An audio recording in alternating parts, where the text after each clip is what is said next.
Hello everyone, welcome to my MBA blog. Today we discuss about what is management and what is the difference between leadership and management.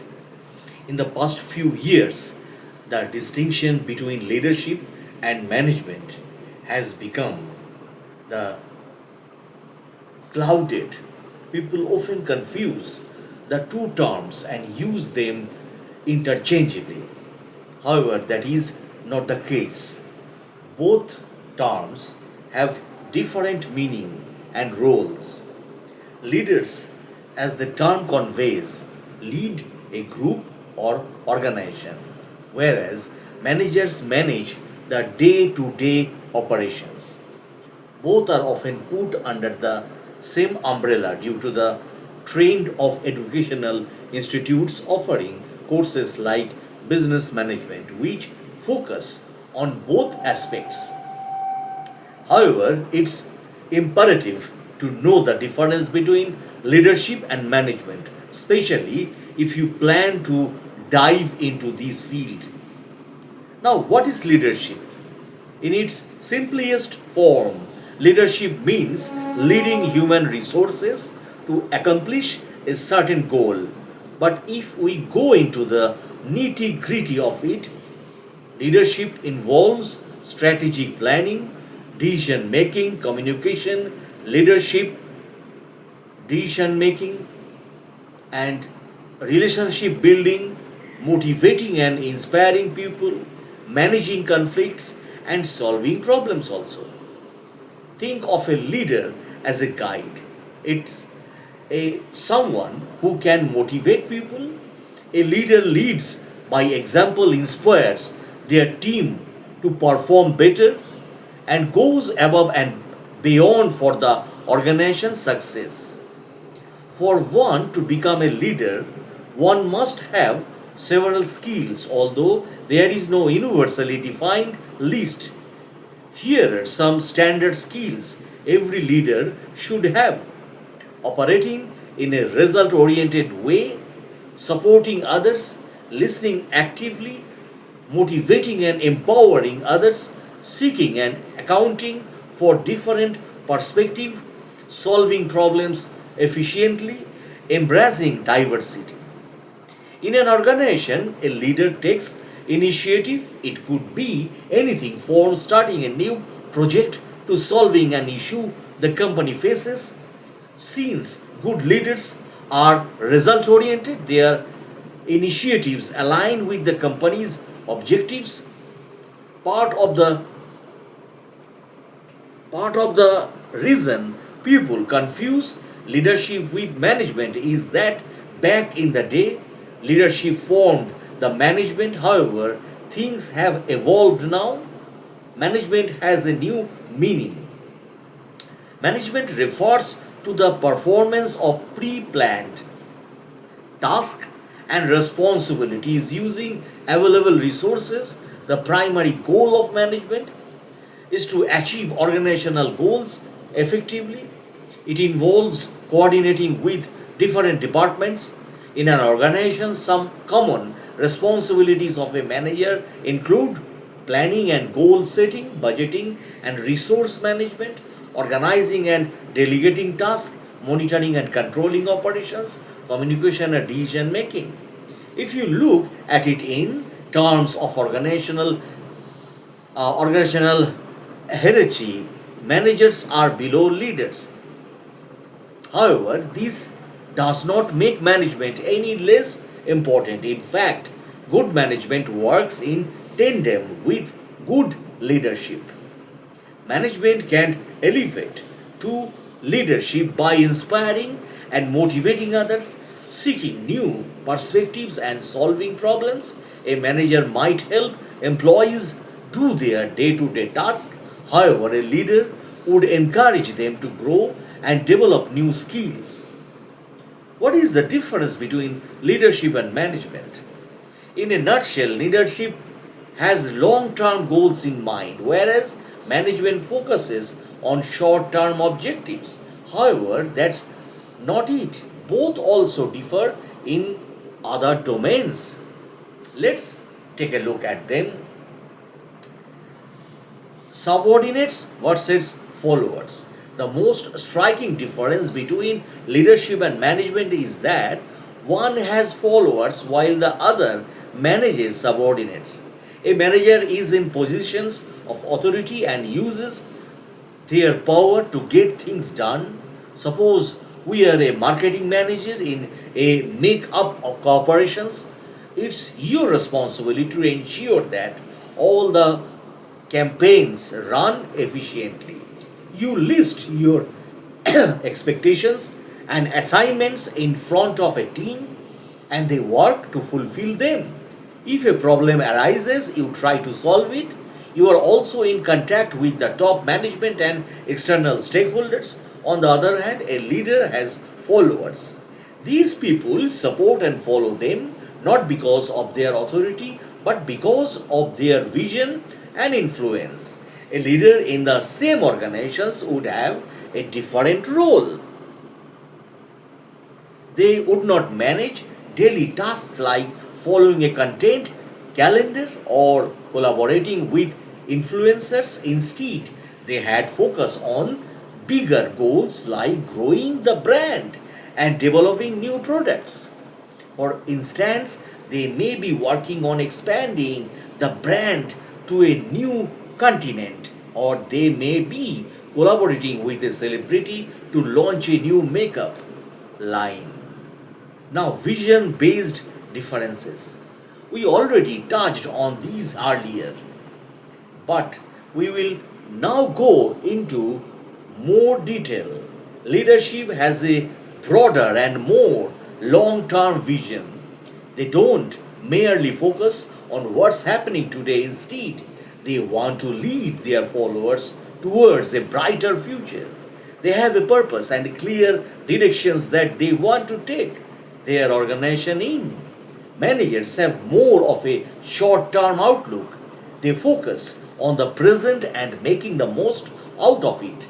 In fact, they work on bringing the leader's visions to life. In this case, the leader would set out an objective or an end goal. The manager would then divide it into smaller tasks and direct their respective teams to fulfill them. Now, types of questions faced. In most organizations, there are five main types of questions to be answered: how, when, what, who, why. Of these, a leader faces why and what. A manager has to deal with when and how. Both are the who. The entitles performing a job, be it in management or leadership. Again, we can continue the examples of the makeup company. The management focuses on the how and when the things. When will the products launch? How will be marketed? But the leader has to answer why and what. Why do we need a makeup line with these celebrity? Maybe they have recently appeared in a blockbuster or are popular on social media for their makeup skills. What are the overall goals of these collaboration? In many bring in a new consumer base or increase the company's profile. Now, boundaries and responsibilities. Leadership has more freedom when it comes to boundaries and responsibilities. They are free to set their own boundaries and take on whatever responsibilities they deem necessary to achieve their vision. In contrast, managers have a specific set of responsibilities assigned to the by the leaders. They have less room for boundary setting as their tasks are clearly defined by those above them in the hierarchy. However, this doesn't mean that managers are limited in their decision making abilities. They still have the authority to make important decisions within the scope of their responsibilities. However, they make these decisions staying in line with the organization's set of rules and regulations. Change creation and management. It's the name. change management. That means management manages the change that occurs in the organization. But who brings about this change? The leadership. In fact, the management has to face factors related to organizational change. The main factors include new technological implementations, new business models, shifts in team structures, new leadership within a department or the organizations as a whole. Now, if you look at it broadly, there are two types of changes in an organization: adaptive and transformational. Adaptive changes are incremental or small changes that occur within the organization's current structure and operations. In contrast, transformational changes are more significant and revolutionary or revolutionary. They involve changing the entire system or processes of an organization. Leadership is responsible for driving both types of changes. They set the vision and direction for adaptive changes while also leading transformational changes that are necessary to achieve their overall goals and objectives. Where does management come in when it times to implement these changes? Note that management doesn't envisions these changes, it just execute them. Heroic as it may sound, a leader would have to fight through the organization's immunity to change and implement new ideas. However, the management is responsible for the smooth transitions and executions of these changes. So, it's teamwork, but leadership takes the first stride: power, positions, and authority. Leadership develops power, management exercises it. That's the crux of their leadership, or that's the crux of their difference. In a wide or wider scope, a lot of authority lies with both of these roles in an organization. However, the source and nature of their authority differs. Management exerts its authority through the official power structure of an organization. They hold a particular positions within the organization, like being a manager or supervisor, which gives them the authority to make decisions and give directions or directives. On the other hand, leadership authority comes from their ability to inspire others.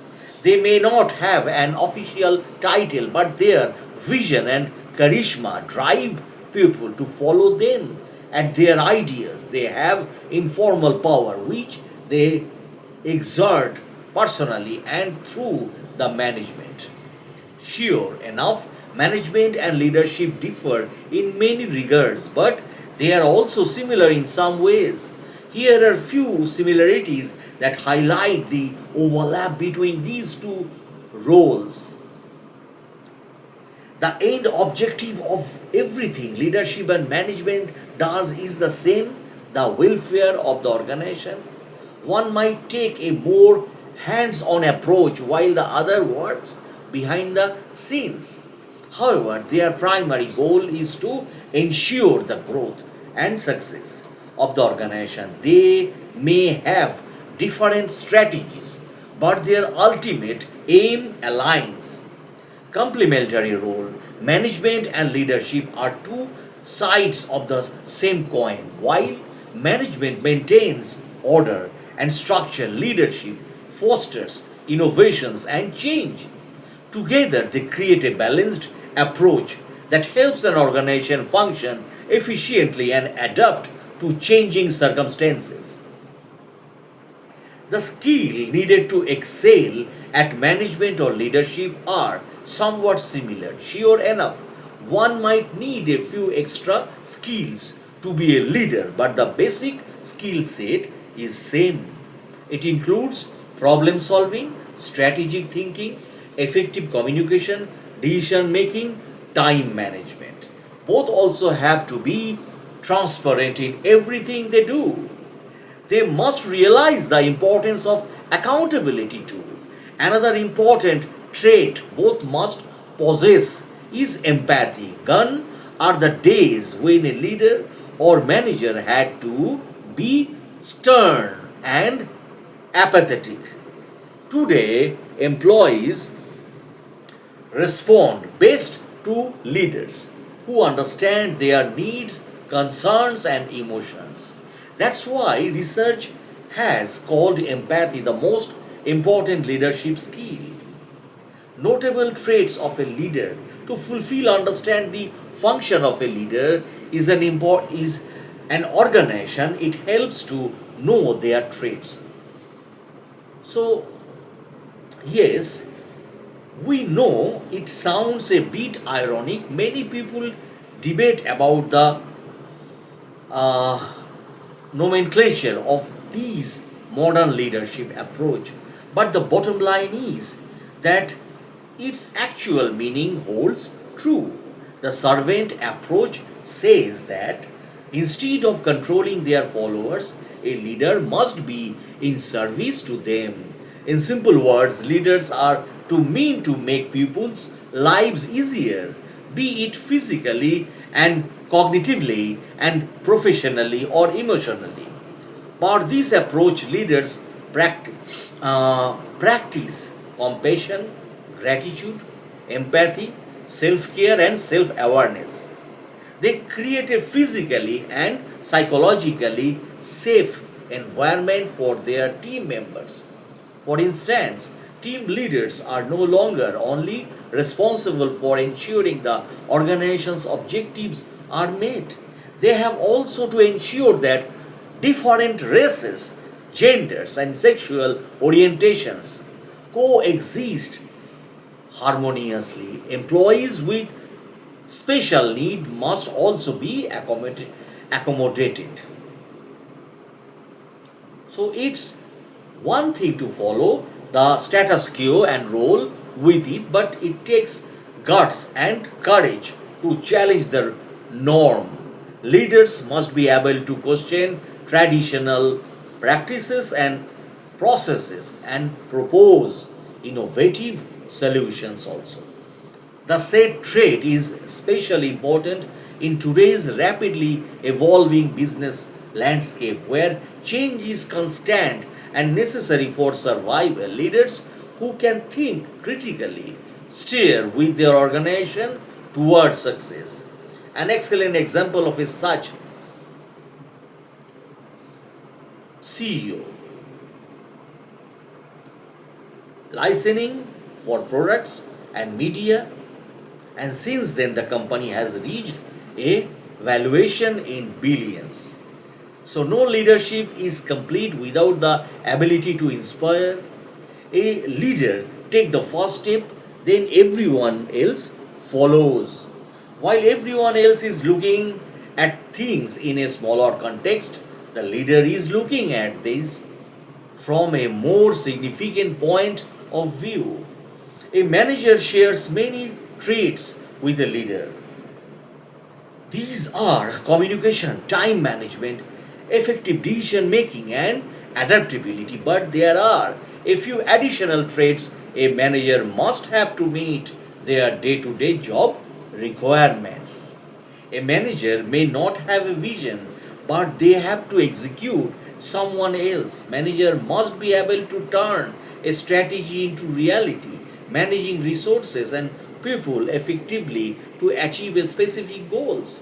They need to have a clear understanding of their organization's objectives and strategies to align the team's efforts accordingly. For instance, if an organization's goal is to increase market share, the manager must ensure that every team member is working toward achieving that goal. Managers direct their subordinates how to do they do that by delegating tasks. So a manager should be adept all both these things. They should know which tasks to delegate to whom depending on their strengths and weaknesses. Similarly, they should be able to direct the team to fulfill their responsibilities also. Everything employees do in an organization can be called a process. It may be something as small as responding to an email or a big as launching a new product. Managers have to manage these processes from a start to finish. Let's take a product launch. From an example, it includes brainstorming the product idea, working with vendors and external stakeholders, if applicable, creating a team for product development, defining roles and responsibilities, coming up with a timeline, market research and analysis, product development, marketing and advertising, distributions. Managers don't only have to ensure the smooth executions of these tasks, they must also do it all within the given budget and timeline. So that's the end of the video, my friends. If you like my blogs, please subscribe and share it. Thank you.